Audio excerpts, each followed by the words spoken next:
Hello' নমস্কাৰ সকলোকে।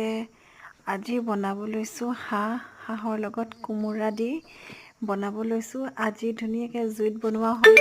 জুইত বনালে বেছি টেষ্টি হয় যে, সেইকাৰণে জুইত বনোৱা হ'ব। এতিয়া প্ৰথমে কেৰাহীটো গৰম কৰি তেল দি দিছোঁ। তেলতে নহৰু, আদা, জলকীয়া, খুন্দি থোৱা পিঁয়াজ এইবিলাক চব সকলোখিনি দি দিছোঁ।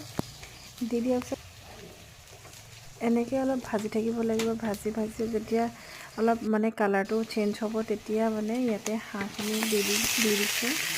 দিয়াৰ পিছত এতিয়া ভালকৈ হাঁহখিনি লৰাব লাগিব। একদম পূৰা মিহলি হৈ যোৱাকৈ পূৰা লৰাই থাকিব লাগিব এনেকৈ। তাৰপিছত আৰু এতিয়া ধুনীয়াকৈ ইয়াতে মছলা যি আছে দিব লাগে, কিন্তু ইয়াত মই মছলা একো বেছি এড কৰা নাই। মই ইয়াতে হালধি নিমখ দিছোঁ আৰু লগতে দিছোঁ খুন্দি থোৱা ঘৰৰে জলকীয়া গুড়ি দিছোঁ লগতে। এতিয়া ধুনীয়াকৈ মিক্স কৰি আছোঁ আৰু ধুনীয়াকৈ এনেকৈ মিক্স কৰি ভাজি আছোঁ। এনেকৈ ভাজি এয়া দেখিছে নহয়, শুকান জলকীয়া দি দিছোঁ। ঘৰতে খুন্দা শুকান জলকীয়া আকৌ দেই।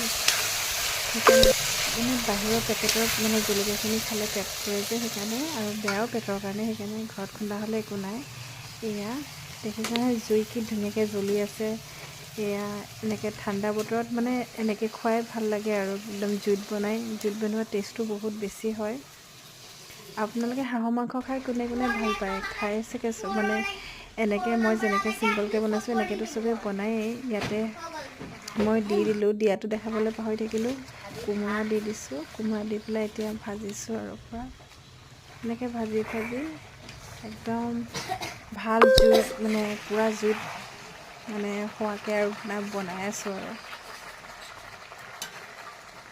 এনেকৈ ভাজি যেতিয়া একদম কালাৰটো চেঞ্জ হৈ যাব ন, কালাৰটো অলপ ক'লা হৈ যায়, তেতিয়া বেছি ভাল লাগে। হাঁহৰ ফ্ৰাই বনি আছে। এনেকৈ কোনে খাই আপোনালোকে ভাল পায়? হাঁহৰ পূৰা জ্বলা দি পেলাই ফ্ৰাই বনাই যে, আৰু লাই শাক ওপৰত দি দিয়ে। এনেকৈ লাই শাক কাটি থোৱা আছে, আদা নহৰু দিছোঁ ইয়াত দি দিম আৰু এনেকৈ খাই কোনে ভাল পায়? লাই শাকখিনি অকণমান পিছত দিম। হাঁহখিনি যেতিয়া সিজিব তাৰ পাছতে দি দিম। এনেকৈ অলপ কেঁচা হৈ থাকে আৰু লাইখিনি দি এনেকৈ খাই বহুত ভাল লাগে। আপোনালোকে কোনে খাইছে জনাব এবাৰ।